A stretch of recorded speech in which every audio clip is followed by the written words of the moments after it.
Hello दोस्तों, कैसे हैं आप सब। माफी चाहेंगे, पिछले 2-3 दिन से लेक्चर अपलोड नहीं कर पा रहे थे।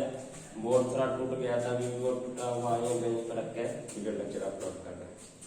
दोस्तों, हम लोग पिछले क्लास में श्वसन स्टार्ट किए थे। आप लोगों को बताया था श्वसन हमारा क्या होता है। श्वसन होता है हमारे शरीर से ऊर्जा मुक्त करने का एक प्रोसेस। अगर जिस प्रक्रिया द्वारा हमारे शरीर में ऊर्जा मुक्त होता है उसको हम लोग क्या बोलते हैं, श्वसन कहते हैं। अभी भी बताया था श्वसन लेने के लिए हमारा जो है बार बार हम एनी टाइम सांस लेते हैं, तो हो गया। हम अगर जो है सांस लेते हैं, ऑक्सीजन लेते हैं, CO2 छोड़ते हैं। आदान प्रदान, गैसों का आदान प्रदान हमारा क्या कहलाता है, श्वासोच्छवास कहलाता है। गैसों का आदान प्रदान क्या कहलाता है, ब्रीदिंग कहलाता है या श्वासोच्छवास कहलाता है। हम लोग सांस क्यों लेते हैं, तो ऊर्जा मुक्त करने के लिए। ऊर्जा क्यों मुक्त होता है, हमको कोई भी काम करने के लिए ऊर्जा की आवश्यकता होती है, जिसमें के लिए हमको एनी टाइम सांस लेना पड़ता है। दोस्तों, फिर आगे पढ़ेंगे। आगे फिर हम लोग इतना तक पिछले क्लास में चर्चा किए थे। आज हम लोग देखेंगे श्वसन का कितना प्रकार होता है। अभी हम बताएं श्वसन क्या होता है, हमारा ऊर्जा मुक्त करने का प्रोसेस है। तो ऊर्जा दोस्तों 2 प्रकार से मुक्त होता है। तो श्वसन का उसी के आधार पर श्वसन को 2 प्रकार में बांटा गया। एक हमारा होता है वायवीय श्वसन, एक होता है वायवीय श्वसन, एक हमारा होता है अवायवीय श्वसन, एक हमारा होता है अवायवीय श्वसन। नाम से स्पष्ट है दोस्तों। वायवीय श्वसन मतलब एरोबिक रेस्पिरेशन, अवायवीय श्वसन मतलब एनाएरोबिक रेस्पिरेशन। अब वायवीय श्वसन में क्या होता है दोस्तों, वैसा श्वसन जो ऑक्सीजन की उपस्थिति में हो, वैसा श्वसन जो ऑक्सीजन की उपस्थिति में हो। मतलब शरीर में ऊर्जा तो मुक्त होगा, लेकिन किसके उपस्थिति में होगा, ऑक्सीजन की उपस्थिति में। क्या होगा दोस्तों, हमारा O2 की उपस्थिति में, O2 की उपस्थिति में, O2 की उपस्थिति में। अवायवीय श्वसन, इसमें ऊर्जा तो मुक्त होगा, लेकिन O2 की उपस्थिति में नहीं होगा। कि हमारा हो जाता है O2 के अनुपस्थिति में, O2 के अनुपस्थिति में, O2 के अनुपस्थिति में। दोस्तों, हम लोग जो करते हैं या कोई भी जीव जो करता है वो वायवीय श्वसन करता है, O2 की उपस्थिति में करता है। जाहिर सी बात है दोस्तों, जब O2 की उपस्थिति में हमारा ऊर्जा मुक्त होगा, उसको ऑक्सीडेशन बोलते हैं। हम लोग जो भोजन खाते हैं, जो भोजन पचता है, उसका ऑक्सीकरण ही होता है।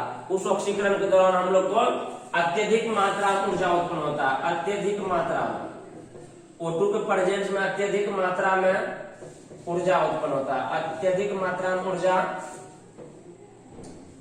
उत्पन्न होता है। अत्यधिक मात्रा में ऊर्जा उत्पन्न होता है। O2 के प्रेजेंस में अत्यधिक मात्रा में ऊर्जा उत्पन्न होता है, लेकिन O2 की अनुपस्थिति में कम मात्रा में ऊर्जा उत्पन्न होता है। दोस्तों, कम मात्रा में ऊर्जा उत्पन्न होता है। कम मात्रा में ऊर्जा उत्पन्न होता है। कम मात्रा में ऊर्जा उत्पन्न होता है। वायवीय श्वसन क्या होगा दोस्तों, O2 की उपस्थिति में होगा, हमारा अत्यधिक मात्रा में ऊर्जा उत्पन्न होगा। और वायवीय से क्या होगा, O2 की अनुपस्थिति में होगा और कम मात्रा में हमारा ऊर्जा उत्पन्न होगा। दोस्तों, अब देखेंगे अवायवीय श्वसन क्या होता है दोस्तों। ये हमारा होता है ईस्ट में, ये हमारा होता है ईस्ट में। ईस्ट में ये होता है, ईस्ट में मतलब कवक जो होता है, कवक का एक कोशिकीय जो जीव है, कवक कैटेगरी का एक कोशिकीय जीव है, वो ईस्ट होता है। जो हमारा ब्रेड बनाता है, पाव रोटी बनाता है, बहुत सारी चीजों बनाने में इसका उपयोग होता है। ईस्ट में ये होता है। ईस्ट में जो हमारा अवायवीय श्वसन होता है उसको किण्वन बोलते हैं। ईस्ट में जो अवायवीय श्वसन होता है दोस्तों उसको किण्वन कहते हैं। ईस्ट में जो अवायवीय श्वसन होता है उसको किण्वन कहते हैं, फर्मेंटेशन। अभी क्या था उसको हम देखेंगे। ये जो हमारा अत्यधिक मात्रा में वायवीय श्वसन उत्पन्न होगा, ये हमारा क्या होता है, कोशिका में। ये हमारा होता है कोशिका में, कोशिका के माइटोकॉन्ड्रिया में। कोई भी हमारा जो लिविंग थिंग्स है, कोशिका के माइटोकॉन्ड्रिया में जो श्वसन होता है वो हमारा वायवीय श्वसन होता है। इसीलिए इसको कभी कभी कोशिकीय श्वसन भी कहते हैं। वायवीय श्वसन को कभी कभी कोशिकीय श्वसन भी कहते हैं। समझ गए दोस्तों, वायवीय श्वसन, अवायवीय श्वसन। अब देखेंगे दोस्तों, आखिर ऑक्सीजन उत्पन्न जो होता है, ऑक्सीजन के प्रेजेंस ऊर्जा उत्पन्न होता है, उसका अभिक्रिया क्या है दोस्तों, उसका हम लोग अभिक्रिया देखेंगे दोस्तों।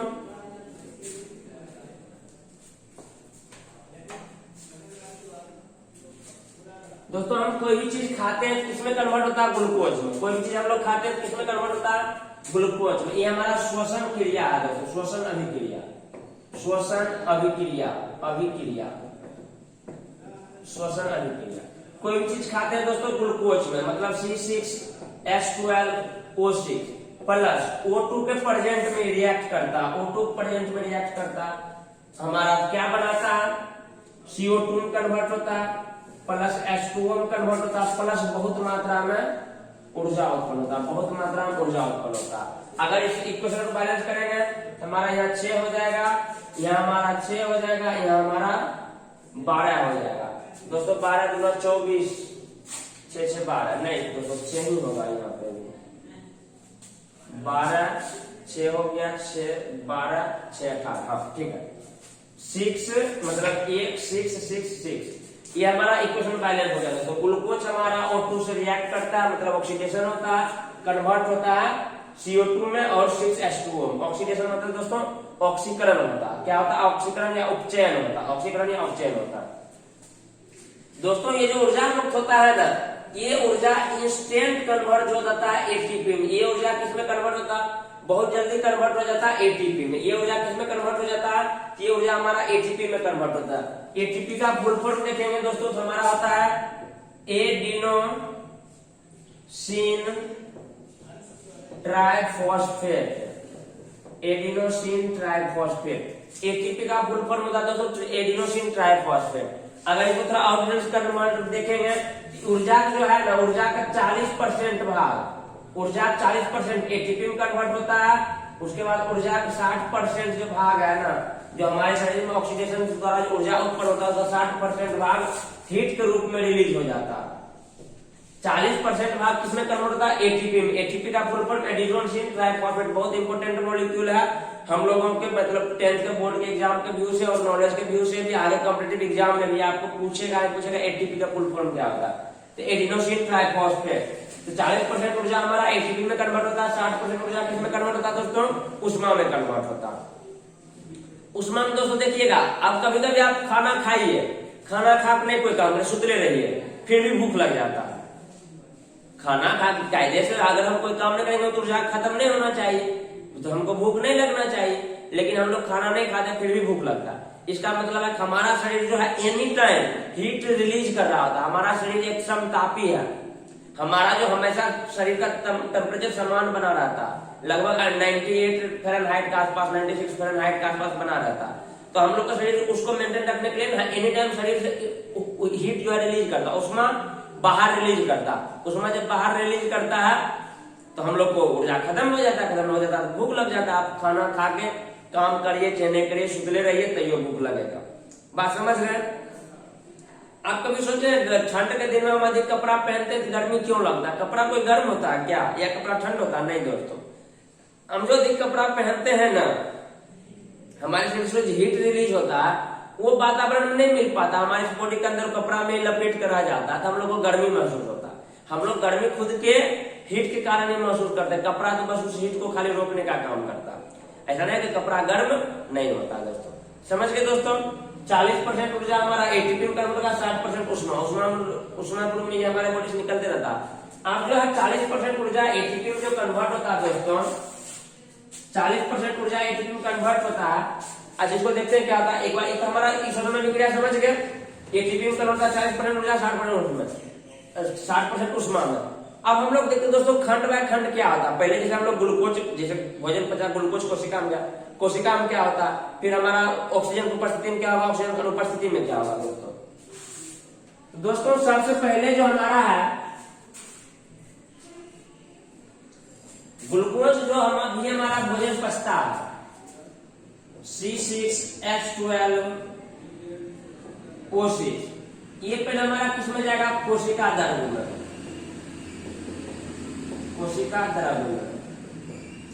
कोशिका द्रव्य क्या, कोशिका के अंदर जो हमारा मटेरियल सारा माइटोकॉन्ड्रिया सब जहाँ रहता है, वहां दोस्तों टूटता है 2 मॉलिक्यूल पायरूवेट में, 2 मॉलिक्यूल पायरूवेट। पायरूवेट का फॉर्मूला अगर देखेंगे तो होता है दोस्तों C3H4O3, ये पायरूवेट में टूटता है। अब पायरूवेट अलग अलग कंडीशन में अलग अलग चीज में टूटता है। पायरूवेट 3 प्रकार से टूटता है। पहला क्या हुआ दोस्तों, O2 की उपस्थिति में। O2 की उपस्थिति में कहां होता है दोस्तों, ये माइटोकॉन्ड्रिया में,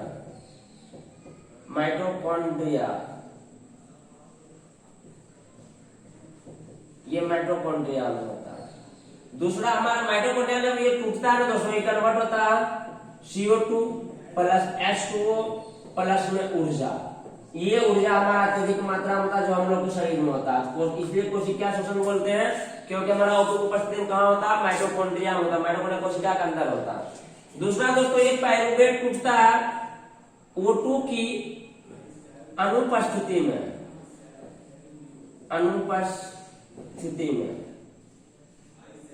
ये किसमें होता है दोस्तों, ईस्ट में। ये किसमें होता है, ईस्ट में। ईस्ट में होता है तो कन्वर्ट होता है दोस्तों ethanol, C2H5OH plus CO2 plus बहुत कम मात्रा में ऊर्जा। तीसरा दोस्तों होता है O2 के अभाव में, O2 के अभाव में ये भैया क्या होता, ये दोस्तों हमारा होता है मांसपेशियां में। ये होता है हमारा हमारे मांसपेशियां में, ये हमारा दोस्तों होता है मांसपेशियां। हम लोग का जो मसल है इसमें होता है। O2 के अभाव में क्या है दोस्तों, ये बनता है लैक्टिक अम्ल प्लस में CO2 प्लस में बहुत कम मात्रा में तो बराबर ऊर्जा। ये दोस्तों हमारा श्वसन का चलन है। अब देखिए हमारा जो है बाह्य श्वसन क्या कहलाता है, ऑक्सीजन की उपस्थिति में जो श्वसन हो वो बाह्य श्वसन कहलाता है। अब यहाँ पे एक स्टेप देखिए, हमारा ये ग्लूकोज से पायरुवेट टूट रहा है, क्या ऑक्सीजन की उपस्थिति में हो रहा, नहीं। ये हमारा क्या होगा दोस्तों, ये हमारा होगा अवायवीय शोषण। ये हमारा क्या हो जाएगा, अवायवीय शोषण। ये हमारा क्या हो जाएगा, अवायवीय शोषण। अब यहाँ देखिए पायरुवेट से O2 की उपस्थिति में ये हमारा क्या हो जाएगा दोस्तों, वायवीय शोषण। ये हमारा क्या हो जाएगा, वायवीय शोषण। अब यहाँ देखिए O2 का अनुपस्थिति में ये हमारा क्या हो जाएगा, अवायवीय शोषण। अभी देखिए O2 का अभाव में है, O2 का अनुपस्थिति में नहीं है, O2 का अभाव में है। हालांकि इसको कोई कैटेगरी में नहीं रखा गया। ये हमारा इनिशोषण होता है O2 की उपस्थिति में। पायरुवेट जो कन्वर्ट किसमें होता है, लैक्टिक अम्ल में होता है। लैक्टिक अम्ल दोस्तों क्या होता है, जब कभी आप बहुत थक गए, मतलब कभी जॉगिंग करके बहुत दौड़ के आए या बहुत काम किए, आपको मांसपेशी में दर्द होता है ना, मांसपेशी में मतलब टाइट हो जाता है, ऐसा हम लोग करते हैं। ये क्यों होता है, हमारे शरीर में O2 का अभाव होता है। जब हम बहुत काम करते हैं, ऊर्जा का बहुत अधिक मात्रा में रिलीज होता है। जब ऊर्जा बहुत अधिक मात्रा में मुक्त होता है तो हम लोग को थकान महसूस होता है, मतलब कमी अंदर ऑक्सीजन हो जाता। जब अंदर ऑक्सीजन होता है, कमी होता है, तो मांसपेशियों में लैक्टिक अम्ल का स्राव हो जाता है। लैक्टिक अम्ल का जब स्राव होता है तो मांसपेशियों में दर्द होने लगता है, मांसपेशियों में ऐठन होने लगता है। कभी कभी मतलब बहुत काम करके आइएगा तो बहुत थकान होगा तो अच्छा नींद आएगा। नींद आने का मतलब क्या, ऑक्सीजन जो है उसमें बार बार हम सांस ले रहे हैं तो जल्दी जल्दी पूर्ति होता है, हम सुबह जाता है एकदम मजा आ जाता है सोकर। समझ गए ना। एक बात और गौर कीजिएगा, जब आप थक के आइएगा ना, लैक्टिक अम्ल जो है मच्छर को आकर्षित करता है। लैक्टिक अम्ल मच्छर को आकर्षित करता है। हम लोग को समय मच्छर भी बहुत काटता है। लैक्टिक अम्ल जब मच्छर को आकर्षित करता है, उसके सेंट से वो मच्छर आता है, तो मच्छर हम लोग को उस समय भी काटता है, लेकिन पता देता है थकान डालते हैं। समझ गए ना। तो हमारा जो लैक्टिक अम्ल के कारण शरीर में थकावट होता है, मांसपेशियों में दर्द होगा, मांसपेशियों में जकड़न होगा। क्यों लैक्टिक अम्ल बनता है, O2 का अभाव में। जब हम लोग अधिक कार्य कर चुके होते हैं तो O2 शरीर में कमी हो जाता है, उस अभाव में हमारा लैक्टिक अम्ल बनता है। ये हमारा समझ लैक्टिक अम्ल। ये जो हमारा ईस्ट में हो रहा है पायरुवेट से किसमें कन्वर्ट हो रहा है, इथेनॉल। इथेनॉल मतलब ये हमारा शराब है। इथेनॉल हमारा दोस्तों क्या शराब है, इसी से शराब बनता है। इथेनॉल से ही शराब बनता है। इथेनॉल में कन्वर्ट होता है प्लस CO2 प्लस ऊर्जा में मुक्त होता है। इथेनॉल में जो कन्वर्ट होता है इस प्रोसेस को बोलते हैं किण्वन। मतलब पायरुवेट से इथेनॉल में कन्वर्ट करने की प्रोसेस किसको क्या बोलते हैं दोस्तों, किण्वन कहते हैं। किण्वन किसमें होता है, ईस्ट में होता है। गांव घर में देसी शराब बनाया जाता है, इसी प्रोसेस का यूज किया जाता है दोस्तों।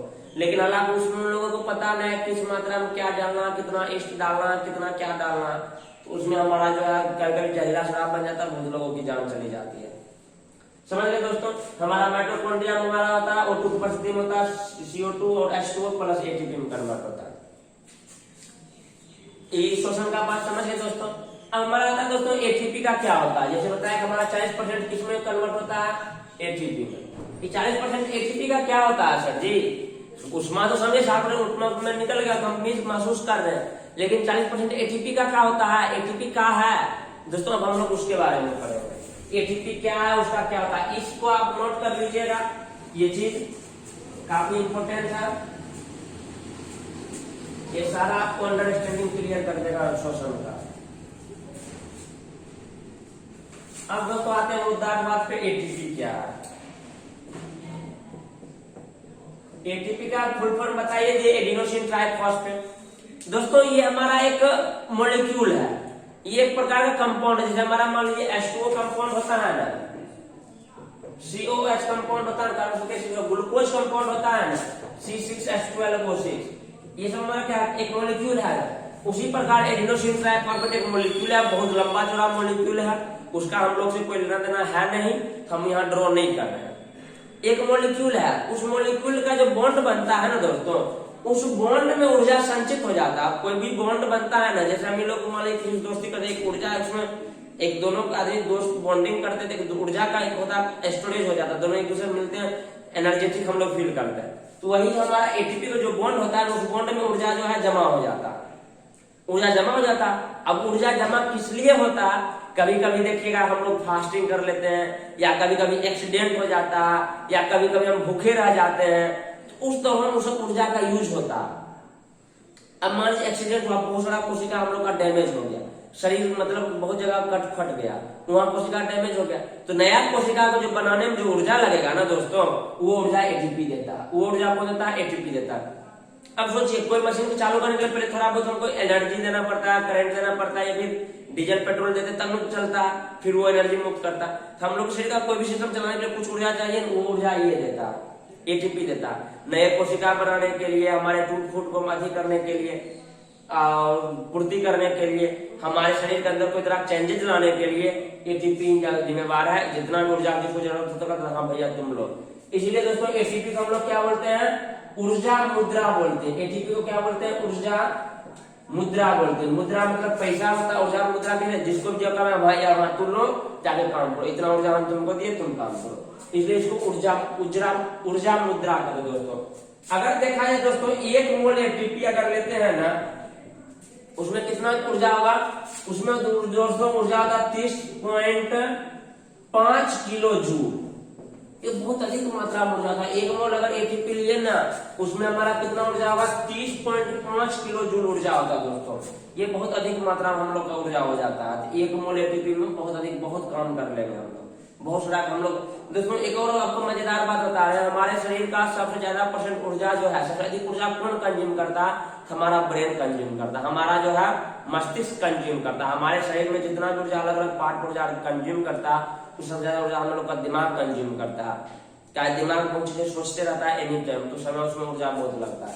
एटीपी को समझ लिया हम लोग, ऊर्जा मुद्रा कहते हैं। 1 मोल एटीपी में कितना ऊर्जा रहता है, 30.5 किलो जूल रहता है। बात समझ में आया दोस्तों। कल हम लोग पढ़े थे, हम लोग कोशिकीय ईंधन बोलते हैं ग्लूकोज को। एटीपी को भी ईंधन कहा जाता है, हमारे शरीर का ईंधन कहा जाता है, या ऊर्जा मुद्रा कहते हैं। 1 मोल में हमारा 30.5 किलो जूल ऊर्जा होता है दोस्तों। आई होप कि आप एटीपी का राम कहानी समझ गए, बाह्य श्वसन समझ गए और बाह्य श्वसन समझ गए। दोस्तों श्वसन में यही था, बाह्य अबाह्य क्या होता है, ये तो हम लोग श्वसन का बेसिक समझे। श्वसन क्या होता है, श्वसन एक्चुअली में क्या होता है, ऊर्जा मुक्त करना होता है, ऊर्जा का क्या होता है ये सब जानना है। अब दोस्तों हमारा नेक्स्ट आता है पौधे में श्वसन, जंतु में श्वसन। पौधे में श्वसन कैसे होता है, जंतु में श्वसन कैसे होता है, हम लोग मनुष्य के बारे में पढ़ेंगे, मनुष्य का जो श्वसन अंग है उसके बारे में पढ़ेंगे दोस्तों। तो जो पौधे में श्वसन, पौधे में श्वसन हम लोग नेक्स्ट लेक्चर में करेंगे, जो कि कल आ जाएगा। उसके बाद जंतु में श्वसन करेंगे, 2-3 दिन में ये चैप्टर खत्म हो जाएगा। बहुत छोटा सा आसान चैप्टर है, समझ में आ जाएगा। आज के लिए आपके लिए क्वेश्चन है, बाह्य श्वसन अबाह्य श्वसन में अंतर लिखे। आपको हम बताए थे, आप लोग लिख के प्रैक्टिस करिएगा, बाह्य श्वसन अबाह्य श्वसन में क्या अंतर है। एक और आपका ऑब्जेक्टिव में क्वेश्चन है, मनुष्य कैसा शोषण करता है, बाह्य की अबाह्य। आई होप कि आप लोगों की सारी चीज समझ में आ गया होगा। हम लोग मिलते हैं नेक्स्ट लेक्चर में, तब तक के लिए जय हिंद दोस्तों।